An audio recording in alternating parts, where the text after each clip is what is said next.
Ian Millar has spent a lifetime proving that great horses aren't made by chance.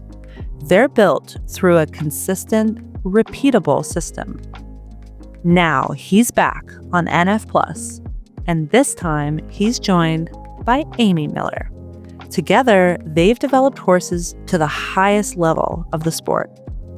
In this first of 16 episodes, Ian and Amy introduce their system and explain why it creates horses that stay sound, confident, and ready to win. Every step is intentional. Every piece builds towards something bigger. It's not just about training movements. It's about creating a horse that understands the job. And for the first time, they're showing you exactly how to do it. This is the first of 16 episodes in The Millar Method, now streaming on NF Plus.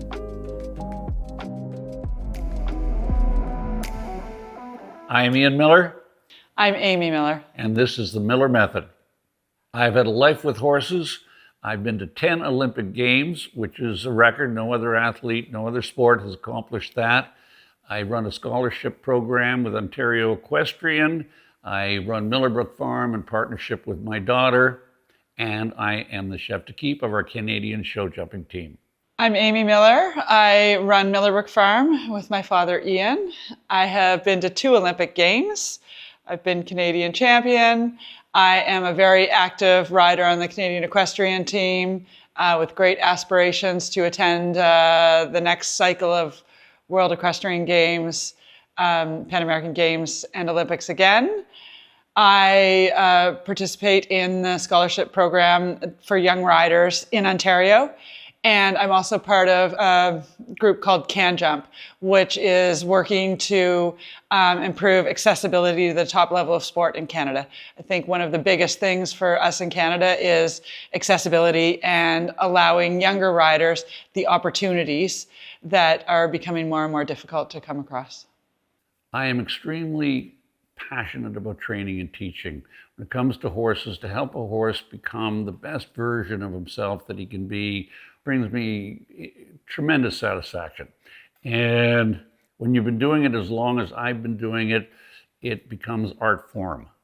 And I can't tell you how rewarding it is to be able to find the key to the way a horse's mind works and just help them to achieve everything.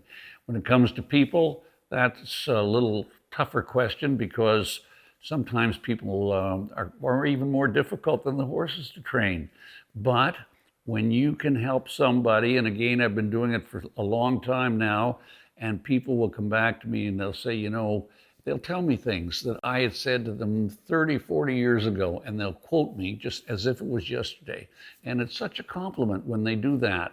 And my birthday was recently, and I got all these lovely birthday wishes.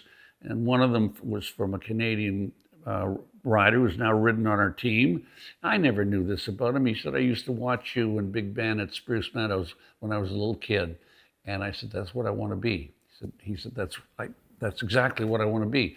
And he said, the way you influenced my life is unbelievable. And so you think about those kinds of things. And in terms of the teaching also, when I look back on the number of the influential people in my riding education and life, and I think, now, why did they do it?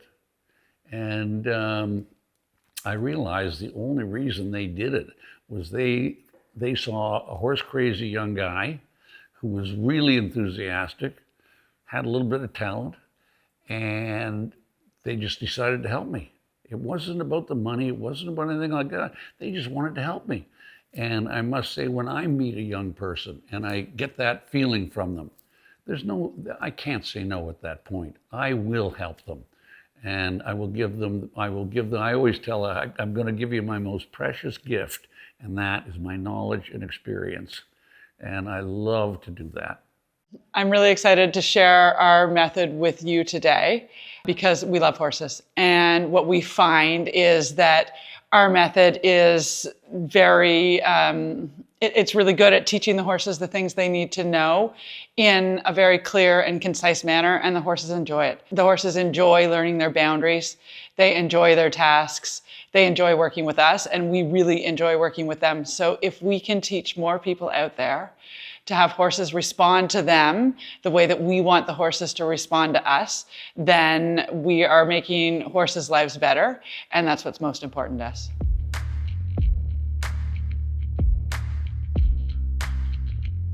What is the Millar Method? To me, it's what we do all day long, every day.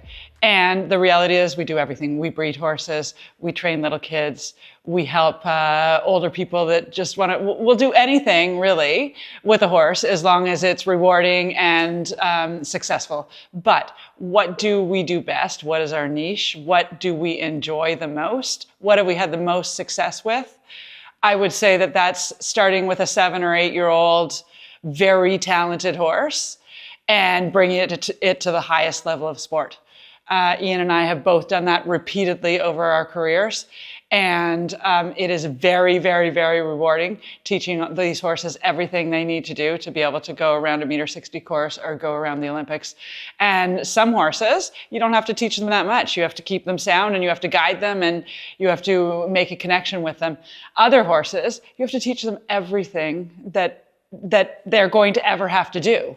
And that's actually the most interesting part of the whole thing for me, is getting to know these animals and figuring out how to teach them, and then going in the ring and being successful as a result of the fact that you've taught them all those things. I think it's important that I mention that we do all different kinds of things, because our method is applicable to basically any level of the sport, or even someone who doesn't want to go in the sport. If you just want to train horses, it starts with a basis in what people would call natural horsemanship, which basically means that we're taking the nature of the horse, we're learning the nature of the horse, and we're trying to apply ourselves to relate to these horses as they would relate to each other to produce a result. And that is applicable to someone who wants to trail ride or someone who wants to go in the 1.60 meter ring. We use lunging as a tool. We use round penning as a tool. We use gymnastics, grids, courses. We will show you all kinds of different things to connect with your horse and to get them to understand what you're asking them to do. A foundational part of the Millar Method is the principles behind the method. Those principles are pretty much going to stay the same. The method will change as needed. I think about a classroom full of 25 young people, and the whole educational system will be set up in such a way that perhaps 20 or 22 of them will learn. But there'll be 3 to 5 that will not learn, and they can fall between the cracks. And it's not because they're not intelligent and smart and everything else. They just don't happen to learn that way. And one of the biggest things I've had to learn as a horse trainer is to figure out how a horse learns and give him the knowledge and the information in a way that it'll be accepted to learn. And the same thing with the students.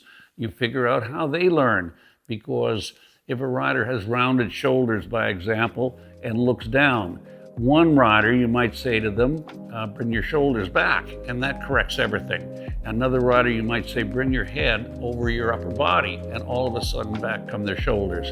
So it's just how it's said and how they receive it and how they learn it. And that is the challenge of teaching and training. And when you get it right, it is most rewarding.